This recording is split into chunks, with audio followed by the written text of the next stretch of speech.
So yan guys, first trial namin.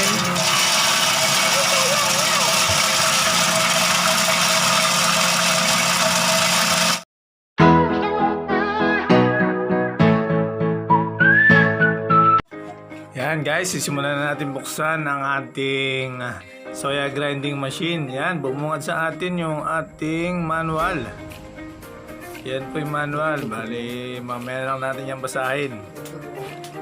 Dito muna tayo sa ating So, itong nasa harapan, parang ito po yung ating saluhan ng labasan ng ating sapal, o kung tinatawag na sa English ay okara pulp.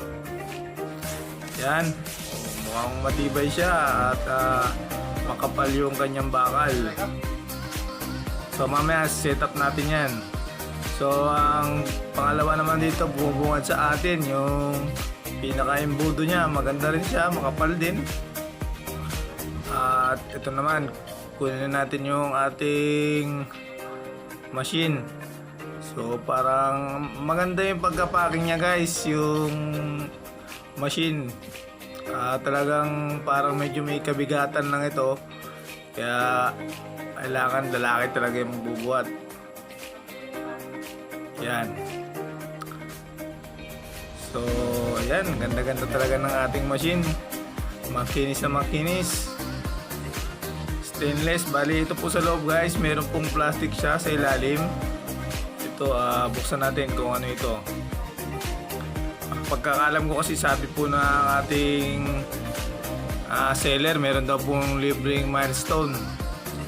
So, tingnan natin yung kanyang milestone. Yan, ganda pala ng ating milestone. Guys, para siyang yung panghasa ng kutsilyo. Yung ginagawang panghasa ng kutsilyo. Yan. Ano bang tawag doon? Nalimutan ko na yung tawag doon. Basta ganun siya. Para siyang panghasa ng kutsilyo. Then, buksan pa natin tong isa. At kung ano ito. So, ito yung ating tela na pang yung sasala ng ating soya pag umaandar. Bilangin natin. Ano ba yun? 5, 6. 6 lahat. Bali, 6 lahat ito na pangsala na reserba. Then, dumako naman tayo. Ito naman ito. May rubber. Ito yung rubber. Di natin alam kung para saan itong rubber. Mamaya, tutuklasin natin yung rubber na ito kung para saan. Sunod naman ito, mayroon pa siyang naka-bubble wrap siya. Parang gripo po ito. Gripo. So, meron din tayong gripo. Kadalasan po kasi yung soya grinder, kailangan may running water. Kaya siguro po nilagyan din ng libreng gripo. So, yan. Yung on-off. Pa-slide siya. So, titignan na naman natin to ating makina kung anong pong meron dito sa loob ng ating makina. Para talagang makita nyo kung ano rin yung laman kung sakaling kayong bibili nito ng ganitong makina. So yan, tingnan natin. Oh yan, may bato na po siya. Yung katulad nung kanina, yung pinakita natin reserba. Tapos yung kanyang net, yung nakapaikot. O parang kailangan yata natin itong tatanggalin pagka lilinisin. So ito po lang rubber na trace na namin kung paano. Parang dyan po siya yan. Sinasalpak sa embudo. Bali ang pinaka-function niya sa embudo, pag kinabit po natin sa ating soya machine, pag nag-vibrate po kasi yung makina, pag umandar po kasi nagba-vibrate yung ating makina, kaya merong ganyan para hindi siya mag-alog-alog. So sige, set up muna natin yung kanina na ating panglabas ng ating sapal para makita natin kung maganda ba ito na gumagana. So yan, may tornilyo siya, dalawa, tapos sa kabila rin po may dalawa. Then tanggalin natin yung tornilyo para maikabit na po natin. So yan, natanggalan natin yung tornilyo. Nilapat natin siya kung saan siya. Bali yung makinis po niya ay yung top.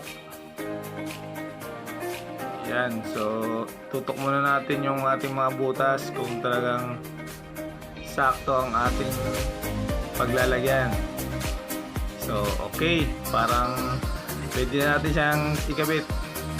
So pag nagkakabit tayo nito guys, yung ating tornilyo, sa mga tricycle kasi mga ganyan, sa mga hindi mo na binabaon kaagad na mahigpit. So ilalapat muna natin yung mga tornilyo niya bago natin higpitan lahat ng sabay-sabay, o kaya isa-isa pa rin, pero kailangan yung tornilyo niya ay nakalapat na po lahat sa butas para maiwasan po na hindi mahirapan tayo na mag-ikot ng tornilyo. So yan, higpitan na natin. Pag nahigpitan natin, so pag nakalapat na yung ating mga tornilyo, isa-isayin na natin siyang higpitan. So sa paghigpit nyo, kailangan po medyo madiin siguro ang paghigpit para po kasi yung tornilyo hindi po malostrid. Pag medyo magaan-gaan po yung kamay nyo, baka mabilog yung ating tornilyo. Then pag nakabit na po natin siya, yan, itatry na natin kung paano ba ito gumagana.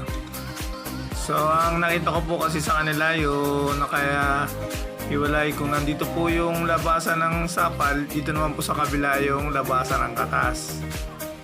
So ilak na natin ito at para ma-try na natin. Then ito, kinabit na natin yung ating rubber. Testing na natin siya kung talagang para din dito ba talaga ito. Pero sa tingin ko para dito talaga ito eh. Para hindi siya mag-ingay pag gumagalaw na yung ating makina. So ito, testing natin dito. Hindi pa natin itong gagamitin, itong gripo, pero gusto ko lang po na i-testing natin kung yan, ganyan po kasi yung model niya. Tapos kung meron na po kayong running water, pwede na po natin ikabit yung ating dyan, linya ng tubig. At ito naman po ay napansin ko yung ating plug ay pantatluan. So kailangan po natin dito ng saksakan ng pantatluan, o kung hindi naman po, bibili po tayo ng socket na pangtatluan para maging pangdalawahan po yung ating plug. So ngayon po ay ititrace natin kung paano ito nililinis kasi hindi natin nakita kanina. So eto, may nakita akong tornilyo dito, inikot-ikot namin para lumawag. So sa tingin ko natatanggal siya, kaya ngayon sinubukan natin tanggalin para malinis. So yan, nakita namin natatanggal siya. At yung bato niya ay natatanggal din na pwede nyong linisin. So yan. Then may natitira pa doon na kulay puti, yung para siyang plastic na matigas. Sinubukan kong tanggalin yung plastic para makuha ko yung ating salaan para mas madali siyang malinisan. So ito po ay parang plastic na matigas. Mukhang matibay po itong plastic na ito. So yan, sinubukan namin mabunot. So nabubunot siya guys. Yun, mas madali na natin siyang malilinis pagka ganito. Kasi yung ating madali lang mabanlawan tulad niyan. Babanlawan natin, napakadaling linisin kasi stainless po siya. Tapos ito pong ating salaan ng sapal, madali lang linisin. So guys, pag nalinis nyo na to, balik na nyo na lang, parang ganun lang din po yung pagkakabalik. So sa tingin ko lang yung ating tornilyo na tinanggal kanina ay pag binalik po natin ay wag po natin masyadong higpitan. Wag din naman po masyadong maluwag, yung sakto lang po na ating maikabit yung ating tornilyo kasi baka sa susunod mahirapan tayo magbukas. So siguro hanggang dito na lang po muna yung ating video. At kung may mga katanungan po kayo guys, i-comment nyo lang po dyan sa baba.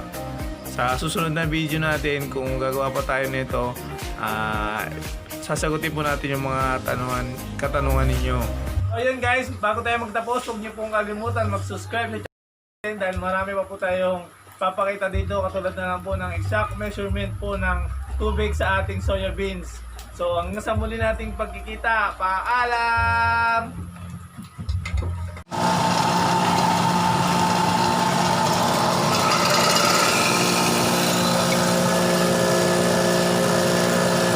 Yan na po guys, success